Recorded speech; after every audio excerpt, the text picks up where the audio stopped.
Morning everyone, thank you Paige for that introduction. My name's Jenny Morris and I'm the Director of Manchester City Sports Business School. We've got a wonderful panel, I would say that obviously, for you for the next 45 minutes. But I'm not going to introduce our panel, I'm going to allow them to do it themselves. And I'm going to start with Chloe if that's okay. Hello. Ooh, am I working? You okay? Hello. Hello. Can I video? I'll share. I'm Chloe Walton. So I'm leader of the Connected Leaders, which is a company that works with female leaders in high male-dominated environments. Quick introduction to me was 10 years ago. I became the statistic that we're now trying to change. So I left a corporate finance role, senior level, because of bullying, because of gaslighting, because of burnout.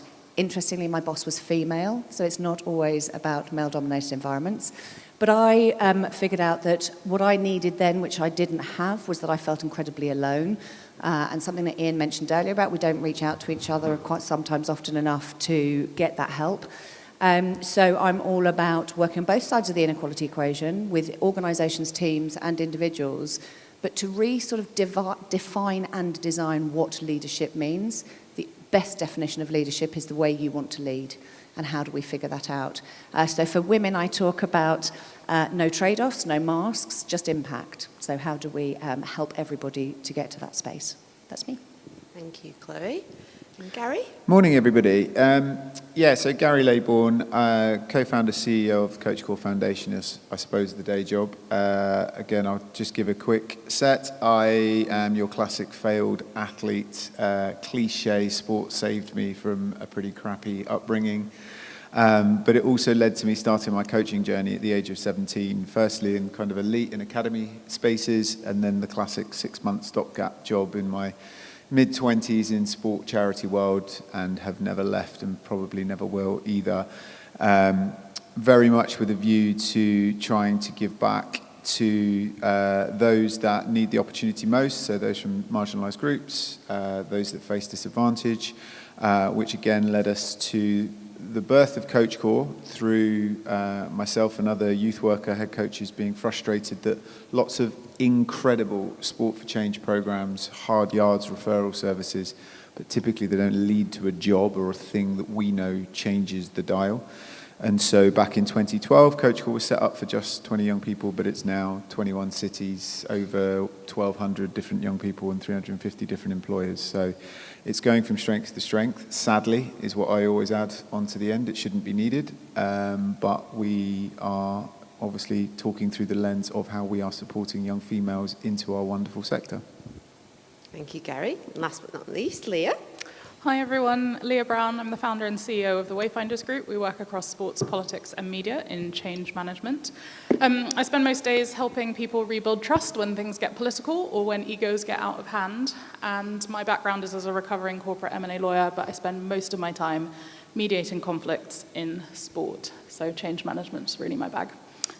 It doesn't really ever get out of hand in sport, does it, Leah? But maybe we can dive into some examples a little bit later on. But Gary, we'll come back to you. Start with you. We're going just to make sure I'm awake. Thank you. We're not going to let you fall asleep on us just yet. Although if anyone does find Gary in the corner later on, just leave him. Yeah. I think he's earned a nap. But let's start on the theme of the role of male allies and allyship, and maybe talk a little bit around Coach Core and how you enable that, whether it's supporting young women to take part in sport or to volunteer in sport. Yeah, I think there's two other hats that's important for me to talk about as well. One is that I'm a dad to two incredible young females, 12 and 10, and that I firmly believe in charity leaders making sure that you give back because you spend most of your day job asking all the time. So I still coach twice a week voluntarily for young females in Croydon. So I'm still a junior track athlete, and it's the same principle. It doesn't really matter if you're male or female, a dog, a cat. Like, are you the person that is ultimately going to make someone feel good about themselves?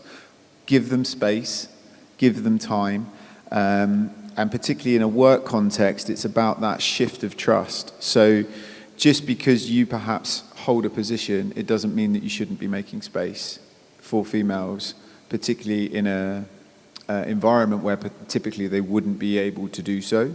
So for us, I mean, half my senior leadership team are female, not because that's a tokenistic thing to do, they're just the best for the job. The same way that what we're trying to do through male allies and male role models is actually show incredible young females with so much potential and talent that sport and physical activity can be a brilliant career pathway for them. Most either don't know that, or they just need that shove through the door, because particularly when you're talking about religious and cultural beliefs, there's a parent bias that it's not a real job, it's not a real thing.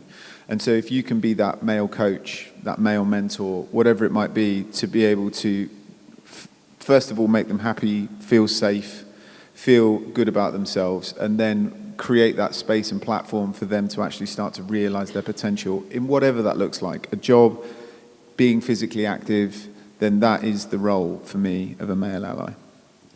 And presence, representation is very, very important. But Chloe, can you talk a little bit around how you empower female voices once they're in those environments, so in particularly male-dominated environments? It's a really interesting one, because the word I love using is expansive. Quite a lot of the time there aren't voices at the table. So I straddle work in the corporate world, so banking, finance, insurance type sectors, and in sport. When there isn't a voice at the table, two things are going on. One is the decisions being made are poor, because if there isn't representation, and actually I love the fact, dog, cat, anything, if there isn't a balance of views, then the decisions are not the best decisions that can be made. There is assumption and inherent judgment made in them. So first of all, we need to value our voices when we bring them to the table, but it's everybody's responsibility to make space. So this idea that hierarchy is quite often used as an excuse. We don't have any job roles at that level, and there's nobody leaving, so there's no space for you. End of conversation. No, that's an excuse. That is a pure excuse. So how can we be more expansive in creating the purposeful experiences where you can welcome people's voices? They can be the youngest female member of your organisation. They still have an opinion. They still have a perspective. So how do we create those expansive scenarios where you invite in conversation into different situations? So don't let hierarchy be the excuse, and know that the awareness, or raise awareness, that the decisions being made without a balanced view are poor decisions. And I think for me, it was the most powerful phrase of, have you heard of diversity of thought or collective intelligence, is a way of gathering more insight to make better decisions. All of a sudden, a lot of leaders liked that because they want to be good decision makers. Whenever we talk about quotas, DEI, all of the other number-based things, people have this barrier against it.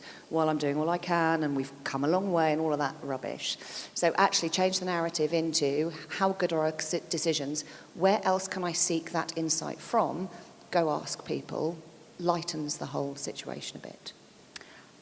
I think one of the challenges, just to build on that, about allyship in general, is that it requires us to be uncomfortable.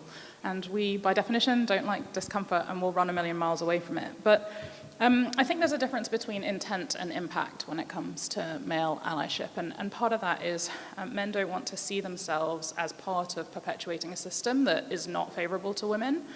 But actually, if they want to be impactful, we have to kind of demystify the things that they don't understand about the situation in which they find themselves, so that they can be part of the change that we all want to see. And I think that kind of systemic challenge is what makes it so hard, because you need that individual responsibility to take the action with the agency to move through that discomfort. But actually, it's what you're saying, Chloe, about collectivism. Like, we have to work together to understand things better, to be able to empower one another to sit in that discomfort until we can achieve what we need in each individual situation. And sorry, can I add one more thing? I think we all should be allies. I don't think it is about male allies. I need to be a better ally to all of the things that I don't understand. There's the same as, and there's something called advantage blindness. I have a huge amount of advantage over other people because I'm white, because I'm middle class, and all that sort of stuff. And how do I use that? If everybody stepped into that space, I think you're absolutely right. It becomes more expansive. And also, sorry, if I can just top and tail as well, I think it's a really good point, because for us as well, the allyship word, I understand its intent, and I understand why, it's people like me, and look around you, there's at least a third of a room here, we clearly feel passionately about this, right? So you have a lot of people that are willing to and wanting to see that change.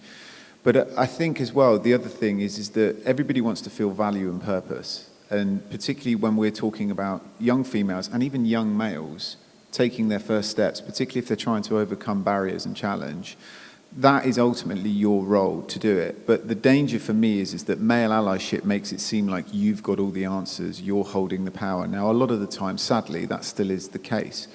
But if you have it and are willing to shift it, or if you don't have it, it's also important for male allies to speak up and say, this isn't my space to talk. This isn't the thing that I know best. I'm going to defer to my better esteemed colleague, whoever that might be. So I think it's, for me, allyship is also about an honesty proposition when it comes to males as well. Yeah, I think there's a really key point in there, and we're segueing off here, but this is fantastic. I'm here for it. But it is about, if you're trying to enact change, if you're really trying to change the environments in which everyone is experiencing, then it is about preparing everyone or supporting everyone through that change, right? But if we talk specifically for a second on coaching, let's say, and how we support females, does that differ from how we support men? Leah, come to you. I mean, I think coaching is individualized, isn't it? And we can't take a cookie cutter approach and expect that it'll work equally through any environment in which we try to deploy exactly the same approach. But I think for women particularly, I think it's common knowledge that you can't coach the body unless you coach the mind. And I think that the challenges that a lot of women experience in work environments are very different than that of men for some of the reasons that we've already mentioned. And so I think it's less about kind of looking at things through a capability lens, but more about what are the communication styles that you need to consider? What does it look like for an individual to have psychological safety so that they can explore where they might not be feeling the trust that Gary was talking about? And I think that they have to differ because not only are the challenges different and the physiological components of just women in sport very different, but also I think the landscape is experienced differently and therefore it needs to be I suppose, very tailored to that environment. And Chloe, building on that, is there a difference when you're coaching, men or women within industry, within corporate environments versus coaching them in a sporting landscape? It's really interesting. I think one of the biggest problems we've got is with the word coaching. People attach coaching in a sporting world to an athlete. You know, it's like everyone, if you're an athlete, you get a coach. Like, that's a given. In the sort of corporate world, and I also suggest in the sport industry, coaching still has a little bit of a cry for help, or I need fixing attached to it, and it shouldn't have. If you want to be a high-performance person at work, at life, at sport, a coach can help you think through those. But it's such a misunderstood sort of terminology. I think the other thing I find utterly amazing, this is not an official stat, this is a Chloe stat, of the people that I've worked with, men have no qualms about going to their company and saying, I need a coach, stump up. Women will go, it's my own personal development, I can't answer the company, I don't want to, and they won't pay for it, or they won't do it. And it's like that, that's one of those nuances of, if you want to be improved personally in all of your life at work or at sport, get help, get support. So whether it's coaching, whether it's mentoring, I think it's this broadening our support circle so that you know when you've got something, a challenge, a blocker, I've got someone that I go talk to about it. It's not that I battle it on my own. So I think the definition is one of the interesting things. In the corporate world, it is very much on the, I'm given a coach just before I leave this job. And it's let's throw everything at them because we think they're going to leave, and let's hope that they don't. And that's, for me, is too little too late. There's one organisation I've got a really bad track record of everybody leaves after coaching. They're in the wrong job, in the wrong place. So yeah, maybe don't enlist me. But just on that, I think it's, again, coming back to the individualization of it, it is a bit like therapy, right? You need somebody to have that kind of relationship with you who's going to challenge you, who's not going to let you sit on your laurels, who's going to really get to the root of your motivations and understand what it is that you need, not just to thrive in whatever environment you're in, but to be the best version of yourself. And I think one of the things that I've seen through people who desperately need the coaching that you offer, is that they don't recognize what in themselves sets them apart from the people around them, so they don't choose the right coach. They don't recognize that they need somebody with lived experience, or they don't recognize the way in which they've been thrown into a pot of boiling water and the organization has left them to swim, and that creates a different set of needs than somebody who perhaps hasn't had that experience. And so I think the bespoke nature of coaching isn't talked about enough, and in terms of the options that are given to people, particularly when organizations do throw that coaching at them, it might not be the right fit for that individual. And there was a key mention as well around psychological safety being such an important part of any coaching environment, right? Someone feeling safe and supported in a way that's going to enable them to get the best out of that coaching, whatever that coaching looks like. So, Gary, from your perspective, what are the signs of psychological safety? I think for me, it's if I feel like we're doing it well. So if I go to my senior leadership team, when I have one of the big things around shifting from responsibility to accountability, right? I can tell you a job to do, but actually accountability is that person taking ownership of it because delegation has happened in its truest sense.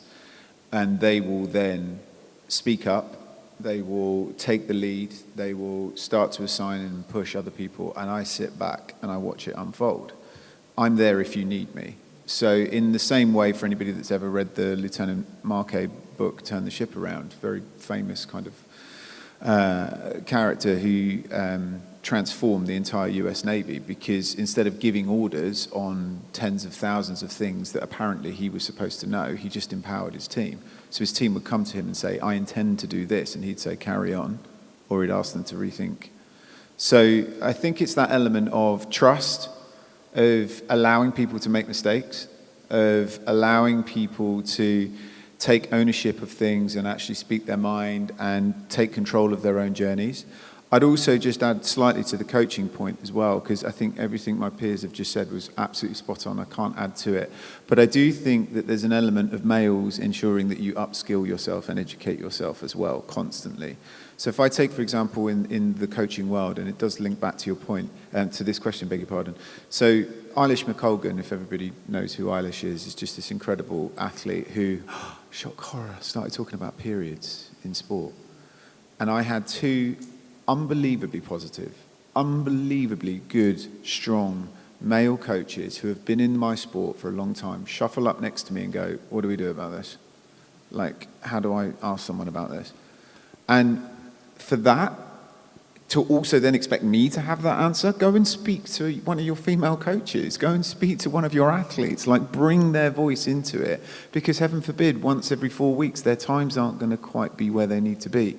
So I think it's also that ability for the people that, again, have the so-called power to ensure that you're not just making space, but you're educating yourself and making sure that you're always staying on top of things. Can I just add one thing to that, which we never talk about, and I'm really passionate about it because I'm publishing a white paper on it on Monday. In terms of rebuilding trust, in that situation with the coaches that have fallen short because they feel uncomfortable, it is so important that we find a way to take responsibility for the harm that we've caused when we've got it wrong. And part of that, closing that loop on that accountability is not just acknowledging what the issue was, but making amends for it and having those conversations and engaging in that dialogue. And I think on an individual level, that's a lot easier if you've got to be in a relationship with the people that you're coaching or the teams that you're managing. But on an organizational level, it's so much more challenging to take responsibility for the harm that you've caused. But that is ultimately what undermines the trust that prevents the organizations from being or remaining high-performing organizations. And I think it's something that we should really be holding leaders to more account on. But I think that's where psychological safety comes back in, right? Because yes, it is, accountability is so important, but you also then have to have a safe environment to be transparent, honest, and to go forwards, right? You can't criticism or there's a difference between accountability and leveraging blame, isn't there? And that's what we're talking about. We're trying to acknowledge and address, but then create situations where it changes for the future and it's more positive. Chloe, from your perspective, I really found it quite interesting around, that we're generally, some organisations are offering coaching and then individuals are leaving the organisation. But we don't want to create a trend there because then no one will get offered coaching, right? It will be fearful from an organisation point of view. But how do organisations then actually work to empower female leaders to progress them, to elevate them to the senior leadership roles, rather than supporting them through coaching and then losing that talent out the door? Yeah, you're not all going to lose your jobs or move jobs if I coach you. This for me is I think, not a contentious issue. I place huge amount of ownership on the individual, male or female. Right? If I want to step up or have any sort of ambition to do something bigger and greater, grab it yourself. So if I know my route, my direction, who I am, how I'm going to get there, I've got every success of getting there. What tends to happen is women are brilliant at being asked to do stuff. Yeah, I'll do that. Oh, I'll do that. And then they get to this place and suddenly they go, oh, look at where I am. I don't think I really enjoy this anymore. Or I don't know why I've done this. And I've never had to think about my ask as to what to do next. And because I don't know what to do next, I just stay here. So then I'm sort of waiting for someone else to give me that next opportunity. Then that feels daunting because someone else is giving it to me. It's not because I believe it myself. So coaching as a technique, exactly like a sports athlete, I have a destination, an achievement, a goal, a place that I'm headed, and I work really hard to get there by understanding myself. Same in work. So we need to open up definitely a few more doors, but women also have to believe in it themselves first, then go after it. And the going after it then involves, who is the organisation that's preventing me? I love that phrase. You know, we say they won't let me. The organisation's really bad. Who is the organisation? It tends to fall into a pot of probably 10 people. There are 10 barriers to what you need to do. Speak to them. Speak to them about your wants, your asks, your ambitions, here's where I'm headed, here's what Suddenly you've got allies or mentors, or you're in a conversation with the organisation. The organisation, the systems we are in, will absolutely categorically provide barriers. And there are some that have no psychological safety, and there are some that are just utterly hideous. And those are the ones you have to work out whether there is ever going to be a route for you or not, and that's the choice you're making. But set out your own ambition, your own goal first. Then you can figure out where you are on track to that, as opposed to waiting to be asked to give your position. I think the other thing that falls into that is valuing your perspective and your own voice, right? I'm needed, and my voice is needed at this table, in this space. Here's the perspective I bring. It's different from yours. That's a really good reason, too, that it's different from yours. If we all conform, we just get more of the same. So actually, how do I stand out, step out, own that voice? If it's not valued, this isn't the table for me to be sitting at. Mm-hmm. And sometimes those barriers can be perceived, and that doesn't always make them real, but they can feel very real. But Leah, from your perspective, what are the most persistent internal or external barriers that you see for women? Speaking in cricket, because it's always a good place to start when we're looking at backwards governance structures and also legacy environments. I think these organisations actually don't value the women because they're expecting them to do 3 jobs and paying them for half of one. And that is a problem that we all need to take responsibility for, that we can't just ignore by pretending that it's not there. It does make that leadership development and upskilling a lot more challenging because there's no capacity to actually do that, or they feel abandoned by the organisation. And so you end up in that place where you've just described, Chloe, where the choice is, do I stay, or is this never going to change? But really, I think on this pay disparity point, and this has been road tested already in football, and we've seen fantastic things as a result of England women's success across the board.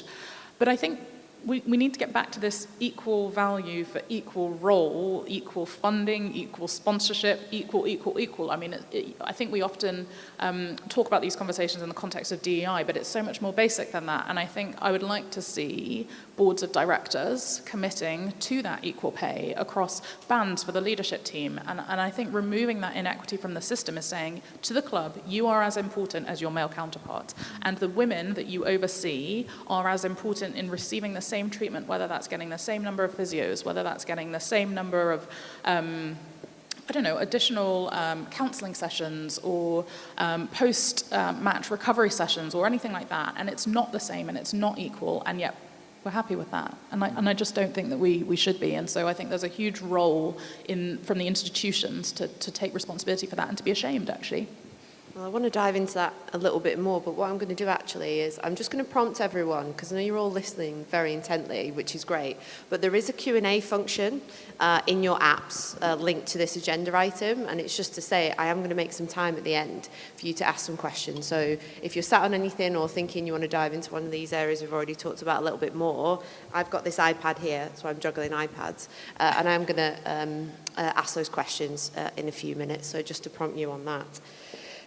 But building on that then, so Gary, is that something you experience from your coaches or the athletes you're developing? Is pay disparity something that gets brought up in coaching?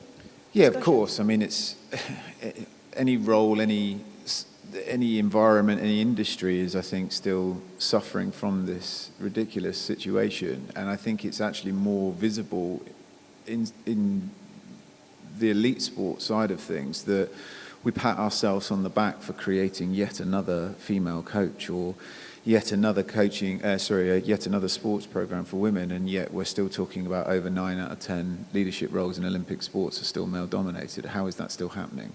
We talk about, it was brilliant to celebrate that at the Club World Cup we've now got all female referee team and stuff. Fine, but again, really, do we need to highlight that? Like, they're just really good officials who deserve to be there.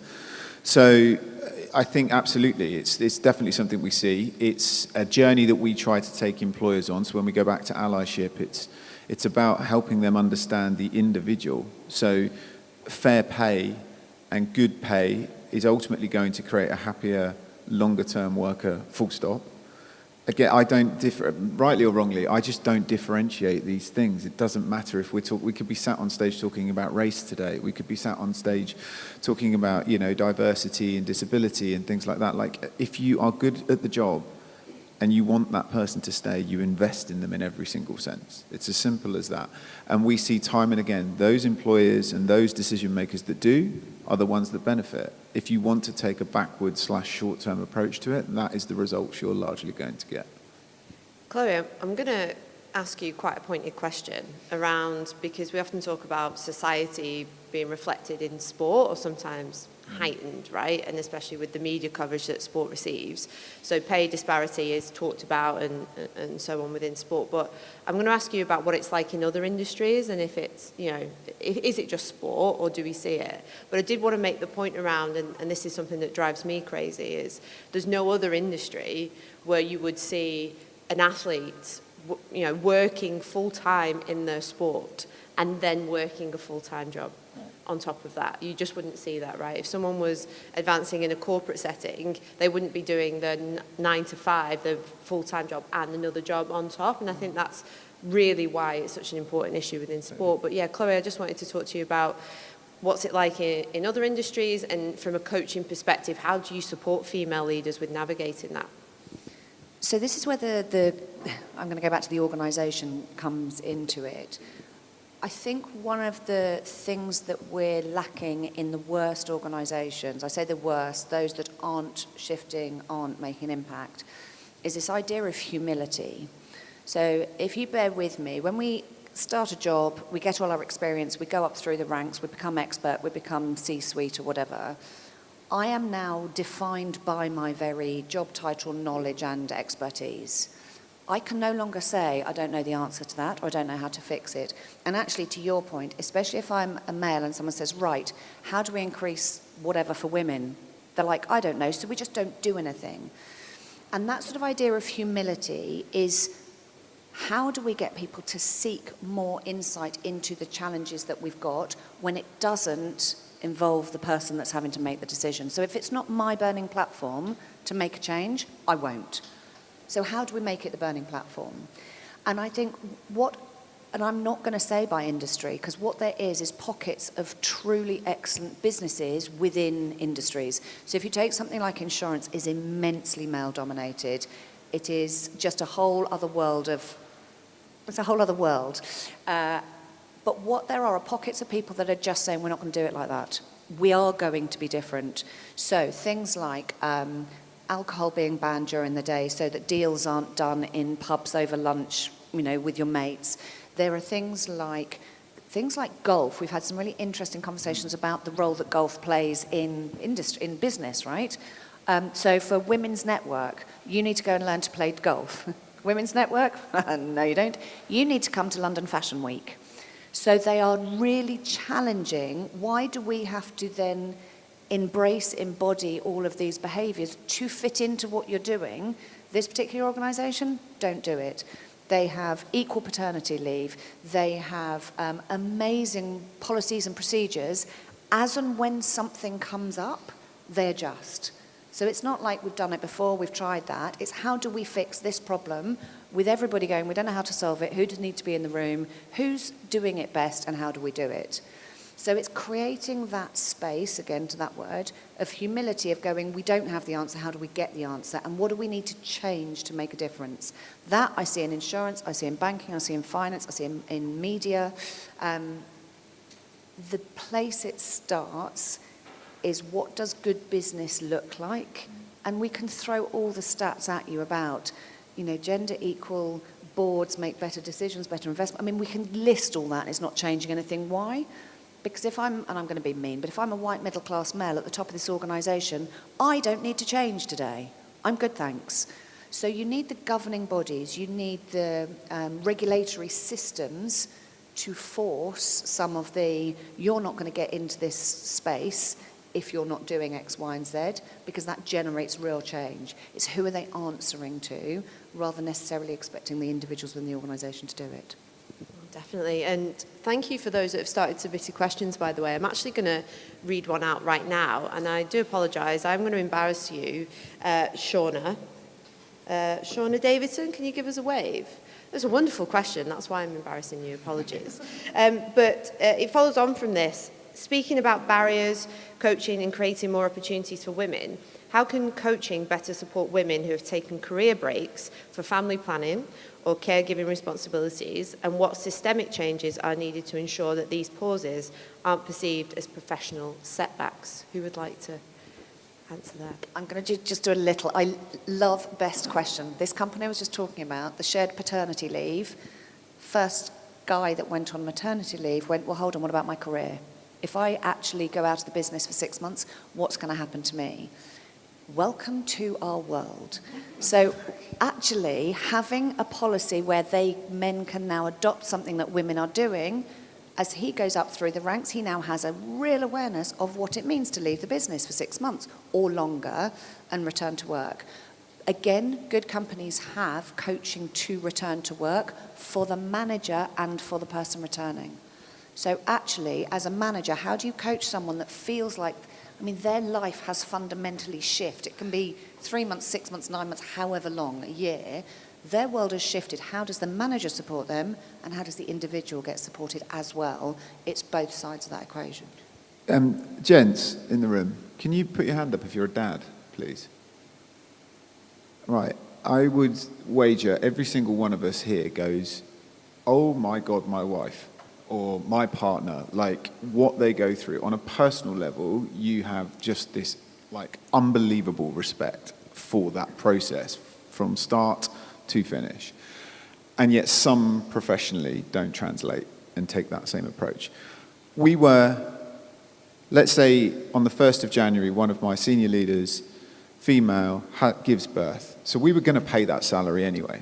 Right? We were going to carry on this journey and pay that salary anyway. She now breaks this horrific news. She only wants to come back 3 days a week because, heaven forbid, she needs to balance stuff now. Well, I'm still paying that salary, and now I've got 2 days freed up to bring in some extra insight, some energy, some different people that can actually balance it the other side that maybe want to take 3 days with their family. So I think we've just got to stop in the short term seeing this as a negative thing. Yes, of course, when you've got a brilliant staff member that's going out of your business, one for a period of time and then coming back in on a potentially shorter period of time.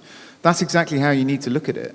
There's still a gap that you can bring in and look at it as an opportunity. And also, again, it goes back to my point. If you create the right culture, create the right environment, look after that person, support that person through that period, guess what? They're staying put. And when the hours go up and the availability goes up, when nursery and all of these things kick in, they'll stay with your business and they will stay loyal and they will want to progress through. And why would you want to lose that talent that you clearly valued in the first place? It does my frickin' head in. Literally.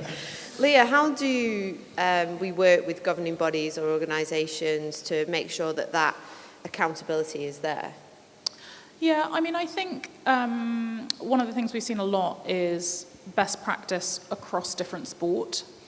So going with who's got not necessarily the most progressive, but the most relevant to what it is that you want to achieve. And then effectively campaigning with other organisations who are also governed by those NGBs to bring about change. I mean, I think just culturally, one of the challenges here is that we manage to skate over the reason that people feel uncomfortable in the first place about maternity and losing members of the workforce, and not holding them to account for why it is that they feel like that, or being curious about what has enabled those feelings to persist in them. And we've also skated over the fact that, my goodness, the women are coming back. Like, they don't have to do that. You know, they're so committed and so enjoy being a part of these organizations that they are willing to turn their entire lives upside down to ensure that they come back and not just deliver, but I'm pretty sure, again, like Chloe, I don't have an official stat, but I'm pretty sure that they are over-delivering in every single environment that they are, and they are exactly the people that organizations should want to be working there. So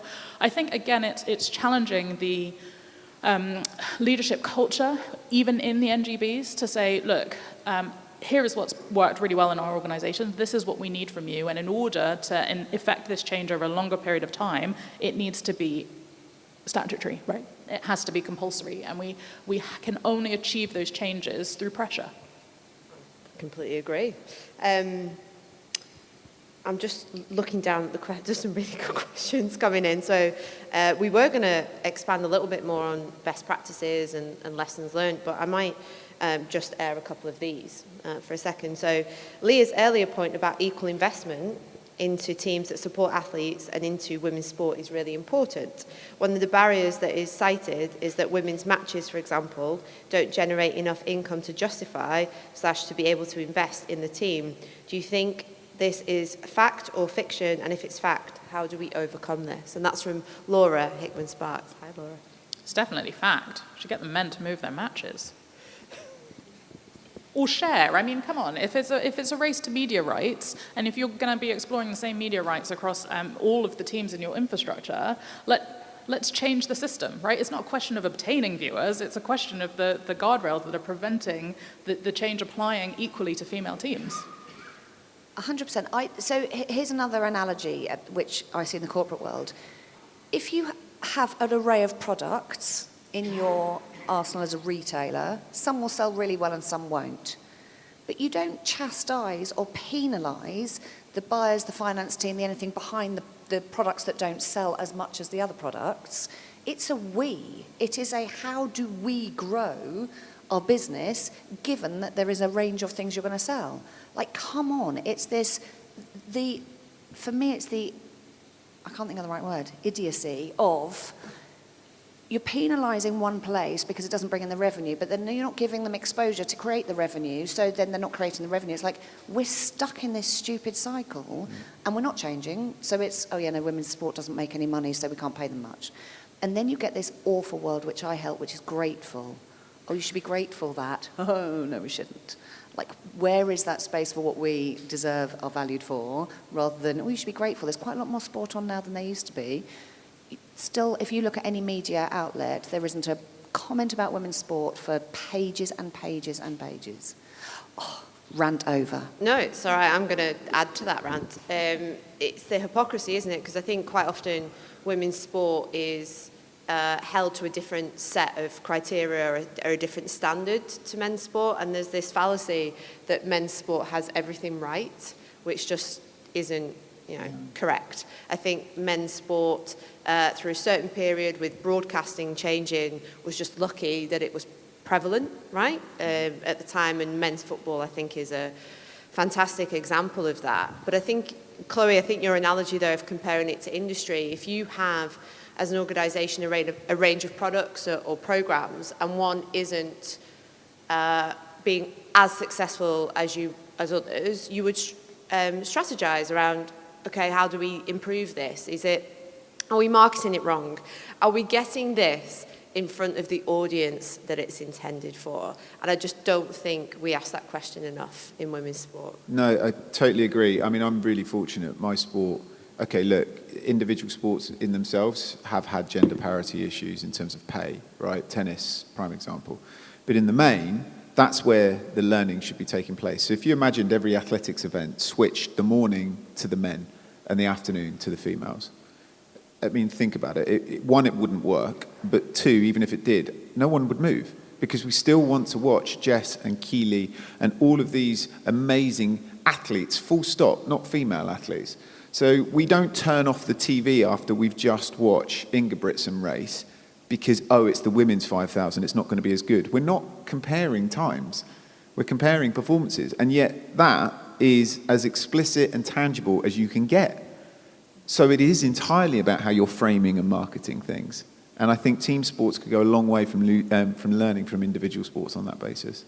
Yeah, and I will stand on my soapbox all day to my point earlier around, especially for female athletes, but you do see this in some amateur sports as well, so it's not exclusive to female athletes, it can impact male athletes, but that expectation where you have to train full time, and especially in some sports where you're putting your body on the line. Anyone who knows me knows I'm a massive rugby league fan, and I will advocate all day on how amazing women's rugby league is, and to hold that and to measure it against men's rugby league, which, if we're all completely honest as well, isn't setting the world alight and needs to adjust its own strategy, to hold the women's to an even tougher set of standards and expectations, that's not what's going to grow the game and move us forward. So to each of you, to help us finish this session, if we can talk about how do we move forwards then?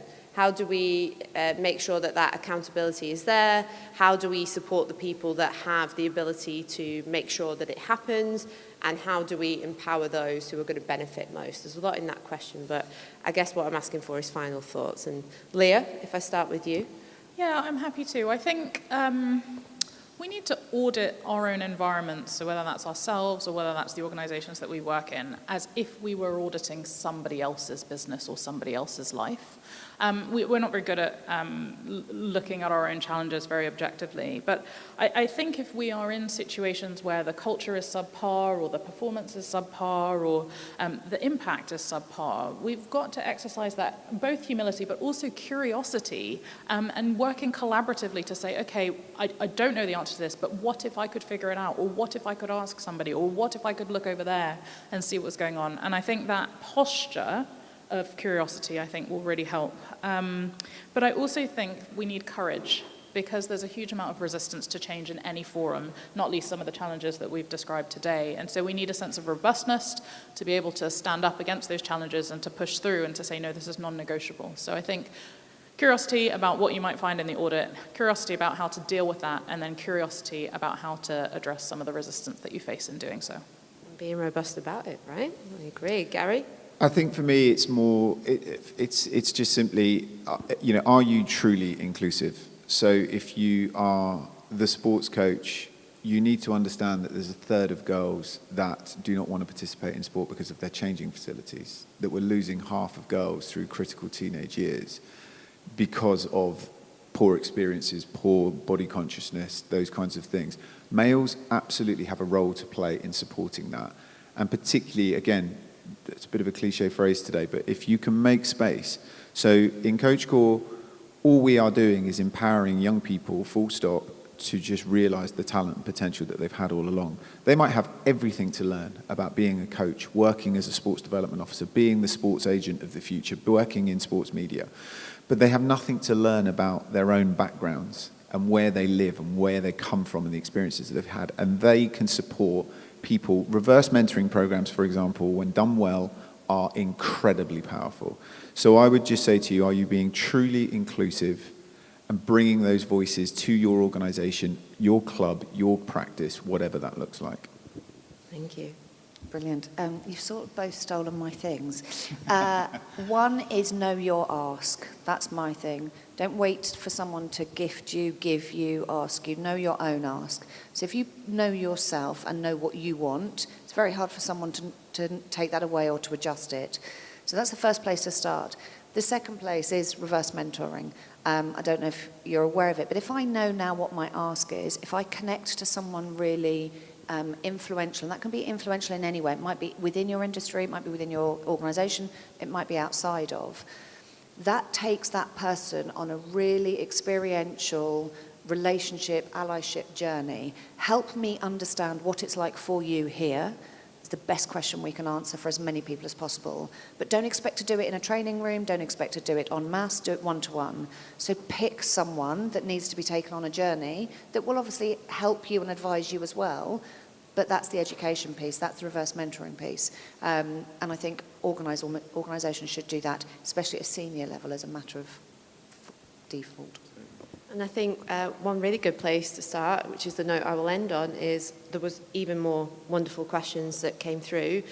The panel are going to be here for the rest of the day. I would encourage you to take advantage of that. And so if your question didn't get asked, I do apologise, but please do make sure you ask it. But one last favour from me, could you all put your hands together and thank my wonderful panel for a great session?